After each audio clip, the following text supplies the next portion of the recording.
สบายดีตอนแรงทุกคนวันนี้มาเปิดคลิปอยู่ที่เขตนี่เนาะโอ้บ่เห็นปลายมืด นี่เขตบ้านนาคำทุกคนผมจะไปแถวสักเจียงพุ่นแหละเบิ่งเขาจะไปลินใส่ถ่ายแบบเขตนี้บวกรวมๆใส่ให้บรรดาท่านได้เบิ่งได้ชมในคลิปนี้เนาะตอนแรงของมื้อนี้อันนี้ยังอยู่เขตบ้านนาค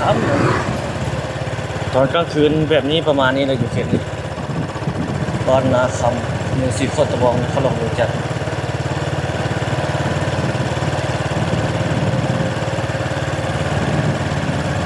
สิไปลินสังใดเนาะมื้อนี้จิบเขานอนก็นอนยังบ่หลับทุกคนเลย เลิกเรียกแล้วก็เลาะเนาะคือว่าไข้ขึ้นแล้วเนาะอากาศเย็นนี่นครหลวงเวียงจันทน์เฮาแต่ละเรียงมันคือว่าหนาวกว่านี้เด้คือว่าค่อยๆบางเบาแล้วบ่หนาวเฮงแล้ว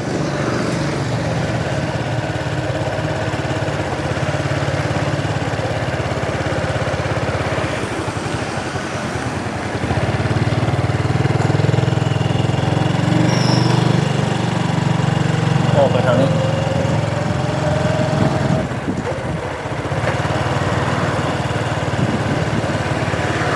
จะอยู่แห่งใด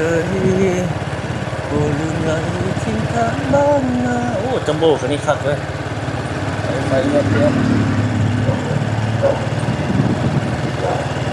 ทางนั้นไฟหุ่มจินเพื่อนตึกอาคารของคนจีนนี่แล้วนะต้องมาเอาบทเข้าบทของน้ำนี่ไปทางหน้าเฮานี่ต่อไปมันบ่เป็นของน้ำแล้วเด้ ต่อไปมันจะเป็นบ่อนคนมาเลาะมาเดินซื้ออาหารไปแหละเพิ่นกำลังปรับปรุงอยู่ตอนนี้บ่สวยนี่เฮาว่าสิเข้ามาแล้วเฮาว่าสิเข้ามาเบิ่งแล้วเข้ามาบ่ได้เพราะว่าเขาเจ้าที่ปูนรถใหญ่เข้ามาบ่ได้ผ่านมาบ่ได้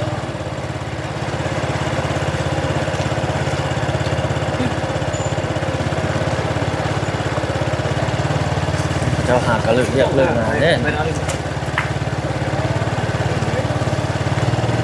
โรงแรม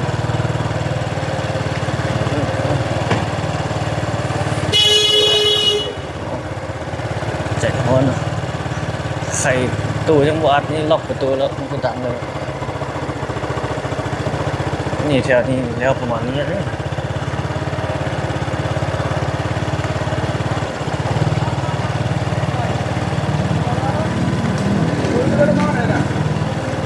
คนปากีสถานหลายทุกคนที่เวียอยู่แถวนำจีนนี่ก็ได้มื้อนี้เราไปสนามบินเห็นคนปากีสถานหลาย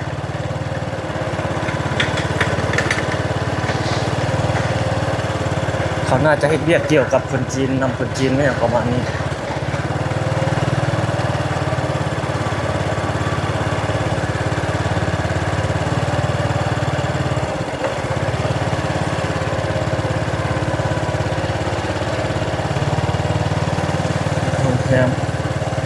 อาหารยังไม่ได้ปิดได้หรอกร้านเปิดร้านมีจีน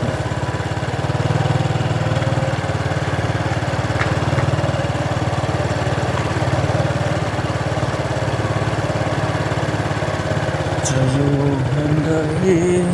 บ่อยู่ไหนเพียงแค่ฝัน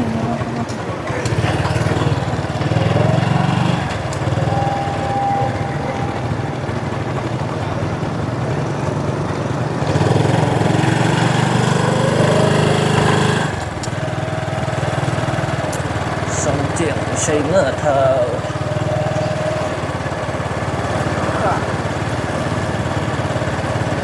รถสีส้มนี่แต่ก่อนเขาเห็นจอดอยู่นี่เนาะเขาเจ้าย้ายไปย้ายมารถสีส้มนะเจ้าย้ายบ่อนย้ายปุ๊บไว้เป็น2-3 คันบางบ่อนจอดบ่ถึกจุดนี่เจ้าหน้าที่โยธาเพิ่นมาเอาไปเลยเด้เอาเห็นเพิ่นลงเพจนี่อยู่นี่จะคันนี่อยู่นี่คันนึง นี่บอก2 คันนี่จอดอยู่นี่บ่มี2 คันใส่แอปสแกนแล้วก็ขี่อันเนาะนี่เป็นแบบนี้สแกนจ่ายเงินแล้วก็ขี่ไปขณะมืดไฟแล้วมันล็อกล็อกอัตโนมัติเลยล็อกแล้วก็ปะไว้ เขาเห็นบางคนนี่ต้องเอาไปทิ่มไว้ต้องแบบมันใจหายไม่อย่างประมาณนี้จักอย่างเลยมันหมดไฟแล้วตีนมันล็อกเลยเขาก็เลยทิ่มมันนะจอดเขาเห็นอยู่ทั้งหลวงเขาบางร้ายเขาจะเอาไปจอดทิ่มแบบนั้นเลยทิ่มสาดทิ่มทรายเลยนะบีบแก๊สเดียวยังสิไปบ่ไปเอาที่รับทราบอยู่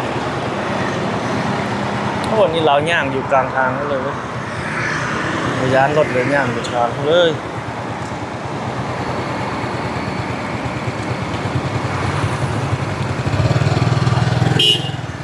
รถจนบีบแก๊สใส่บุญใจบริยานรถเลย ย่างอยู่ทางมันเลยโอ้โหขนาดนี่รถไฟฟ้าอยู่นี่ก็มีคนรถแอปสแกนเอาไปขี่มันจะมี GPS อยู่ในเนี่ยเขาโหลดแอปมาแล้วจะเห็นเนาะจะเห็นว่ารถนั้นจอดอยู่จุดใดแอปของรถตัวนี้นะเขาจะสามารถไปเอาแล้วมันก็บ่งบอกเลยว่าคันนี้ยังแบตเตอรี่จักเปอร์เซ็นต์สามารถไปได้จากกิโลไม่อย่างประมาณนี้นะเขาสามารถแบบนั้นเลยโอ้โหหุ่งเจนเทิร์นอันนี้แผน5 ดาวนี่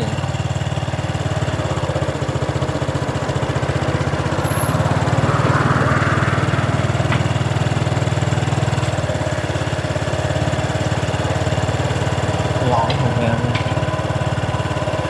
หลาย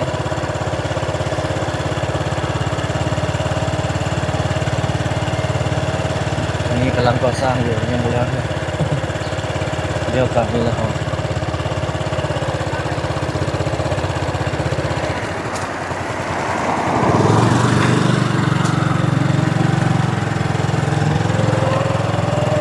ขี่รถเลาะตอนแรงทุกคนนี่จะนี่2 คัน สแกนจ่ายแบบพอสแกนแล้วสามารถขี่ไปได้จากกิโลไม่อย่างประมาณนี้เอาไปห่อนเขาก็จอดเนี่ยเขามีคนไปเก็บเอามีพนักงานของพระเจ้านะอยู่น่าจะเป็นสีเขียวอยู่หลวงพระบางแล้วก็อยู่นครหลวงมีจันทร์นี่เป็นสีส้มหากเข้ามาประมาณเท่าเดือนซะนะนี่เลยจอดสแกนแล้วก็ขี่ไปได้เขาเห็นพระเจ้าไปเก็บเลยเขาพระเจ้าเห็นเจ้าหน้าที่เพิ่นแปลว่าโอ้ยมันก็ต้องมีนั่นแหละเนาะมันต้องมีแบบพระเจ้าเฮ็ดมีใบอนุญาตดำเนินธุรกิจแล้วนะบางคนเราบ่ได้ดำเนินธุรกิจเพราะประมาณนี้อยู่กับปิดแกนไปเลยเอาไปใส่เนาะเดี๋ยวเข้าห้องทางหน้านี่ทุกคนรอเปิดห้องทางหน้า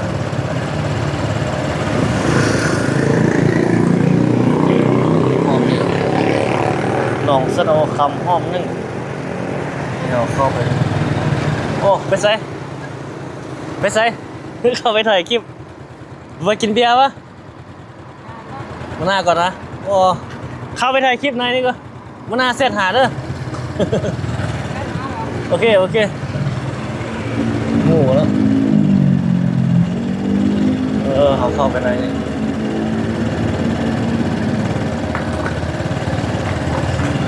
โอ้นี่ห้อง1บ้านหนองสโนครับยามเล็กเข้ามาแบบบ้านๆนึงมีร้านขายเครื่องมือแบบนี้นะ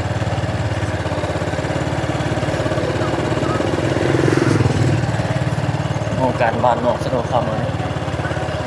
รถแอปเลย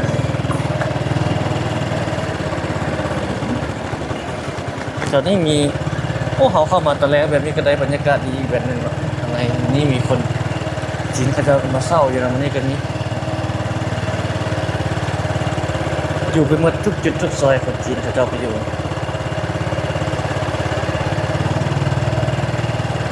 ห้องแถวบางคนมันไปแล้วก็ลมมาคนลาวเลยก็มีคนลาวก็ติดใจมันเข้าก็มี เงินได้เนาะส่วนหลายมากเงินเท่าไหร่บางคนก็เจอผู้ดีก็ดีบางคนเจอผู้ดีโอ้อันตรายโอ้ประมาณนี้ย้อนแต่ก่อนมีห้างกิ๊กนี่เขาจะขายเดี๋ยวกลับนี่แหละ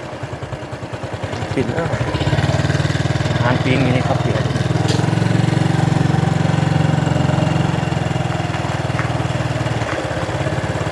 ปากคนก็เจอเขาตัวยั่วไปเนื้อบุรีก็มี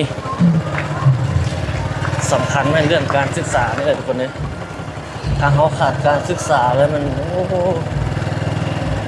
เจอเขาตัวในหลายใน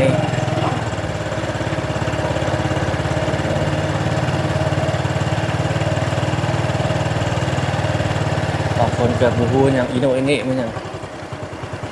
ตกลงคาล้มเขาไปน้ำเขาเนี่ยประมาณนี้ครับอันตรายเลยเราเจอผู้ดีก็ดีดีไปเจอผู้มันบ่ดีให้หรอกยานน้ำเอาเผื่อไว้ เนาะเตือนสติไว้นำเดียวมีสติในการดำรงชีวิตทุกมื้อนี้มันมีหลายรูปแบบคนครับคนเฮ็ดแนวบ่ดีครับนำเกมเขาบ่ทันนี่เสียให้ได้ทุกคนถูกแจ้งคนบ่ดี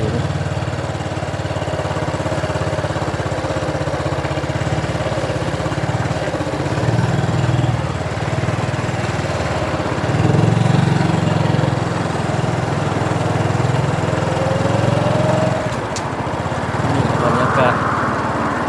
ให้บรรดาท่านได้เห็นได้ชมในแนวของมื้อนี้โอ้ข้างหน้าเขาเจ้าใต้ไฟงามเนาะ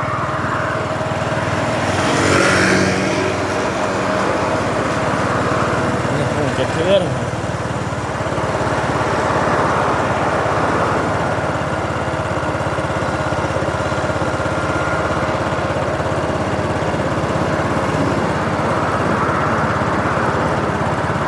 เจียนเคลื่อนเลยโอ้แขกบัวมานอนนี่หน่อยรถเขาเจ้าออกมา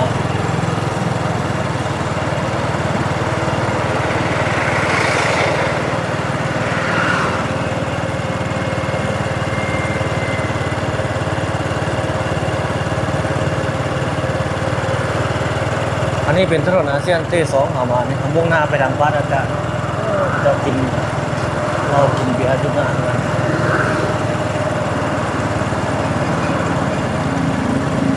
ห้างนี้บางบ่อนก็ปิดแล้วบางบ่อนก็ยังเปิดอยู่เนาะอยู่ตามแคมป์ทอแคมป์ทาน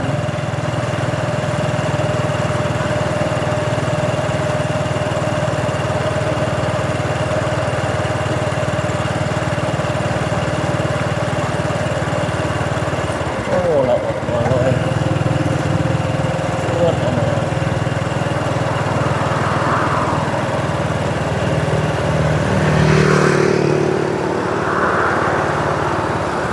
คนจีนย่างโลกเลยนะไอ้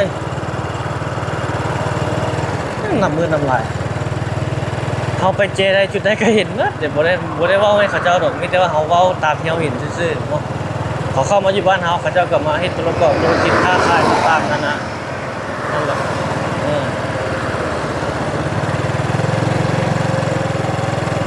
เจ้าก็มาถือกฎหมายเว้นมาแบบผิดกฎหมายเนาะ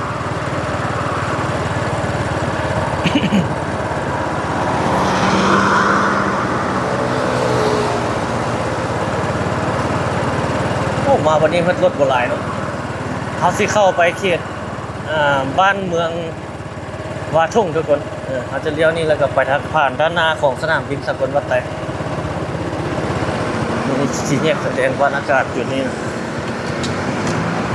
รถบ่หลายแล้วเนาะ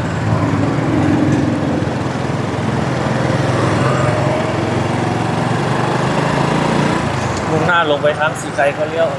แต่น่าจะบ่ฮอดพุ่นเนาะจะเข้าไปทางตลาดสีไข่มันมีทางซอยตัวหนึ่งซอดไปนะนี่บนข้างสนามข้างอะไรนี้นะข้างสนามทางเข้าสนามบินนี่ไป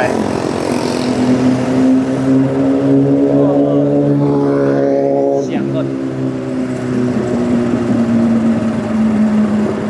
โอ้แถวนี้งามเลยไฟทุ่ง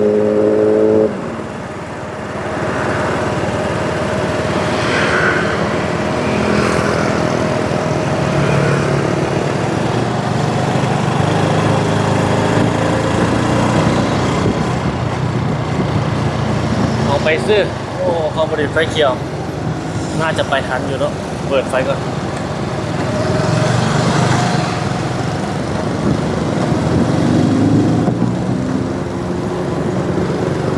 เข้าไปนี่เข้าสนามบินแล้วจะมาเข้าจะเลี้ยวเข้าบ้านเมืองวาทง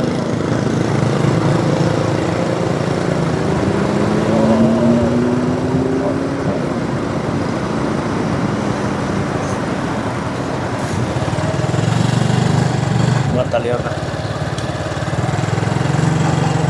นี่อันนี้เป็นทางห้อมทางซอยเข้ามา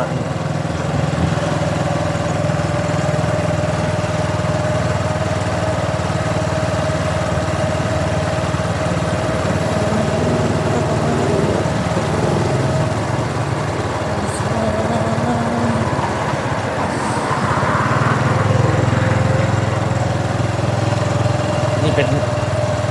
เข้ามาลืมเบิ่งห้อมเนาะมีเงินพักเงินอย่างจะมีเข้ามาเนี่ยวันพักนี่200,000 วันพักคืนหนึงเนาะ150,000บางวันถ้าห้องพัดลมนี่ต่ำสุดก็ประมาณ200,000ห้องเอนะห้องพัดลมประมาณ150,000 ห้องบ้านพักทั่วไปเลยถ้าเป็นโรงแรมโอ้แพงโรงแรมระดับ7-8 แสนขึ้นต่อคืนเนาะนี่เขาเข้ามาหมู่บ้านจิตนี่ในยามหัวแรงนี่เป็นประมาณนี้แหละตอนหัวค่ำนะตอนนี้ประมาณ7 โมงยัง10 นาทีประมาณนี้แหละตอนเขาออกมานี่ก็ประมาณ6 โมงปลายเช้าเลยไปนำทางที่นี่ไปนี่ไปซอดใส่นั้นพวกตลาดสีไข่ทุ่ง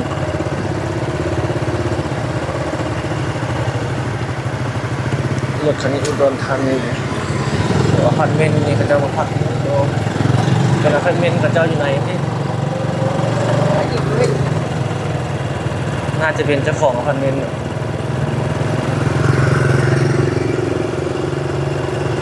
โอ้หานแต่บุกิด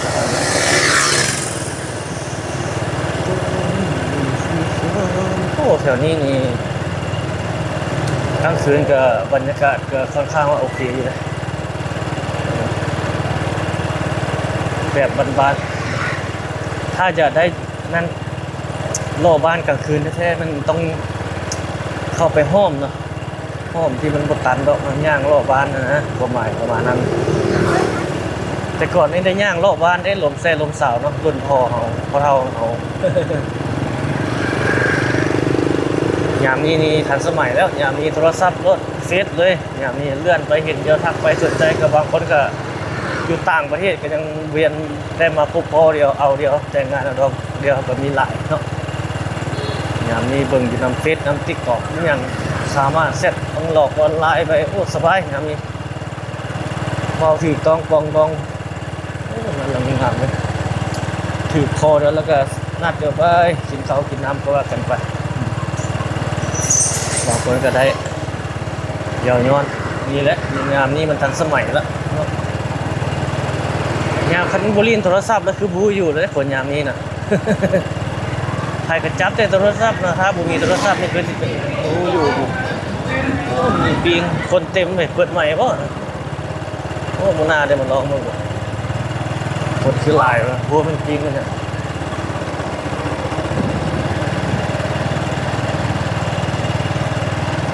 คือว่าเขาเจ้ากินอย่างเงินเขาก็กินเลี้ยงกินอย่างเงินคือผมเห็นเขามาไม่อยากเห็นคนเต้นเสา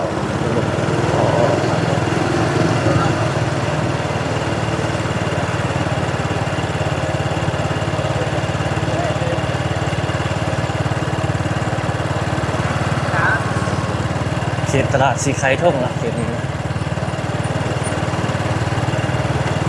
ตลาดสีไข่ท่งประมาณนี้โอ้มันจะกินกันนั้นดีไว้จังแม่ค้าตั้งวง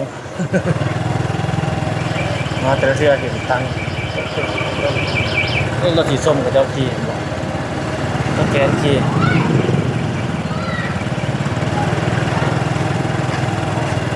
เอ้า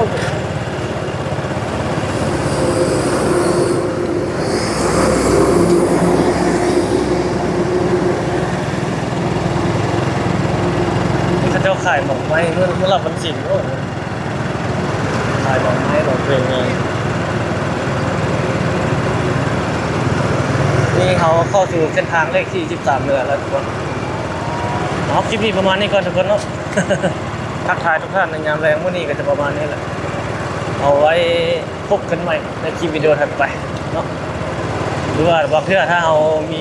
ถ่ายทางหน้าเขาจะเอามาต่อใส่อีกถ้าว่า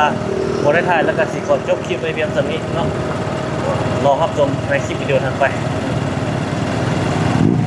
สำหรับแรงวันนี้ก็จะประมาณนี้แหละได้ประมาณ10ได้20นาทีเนาะ20นาที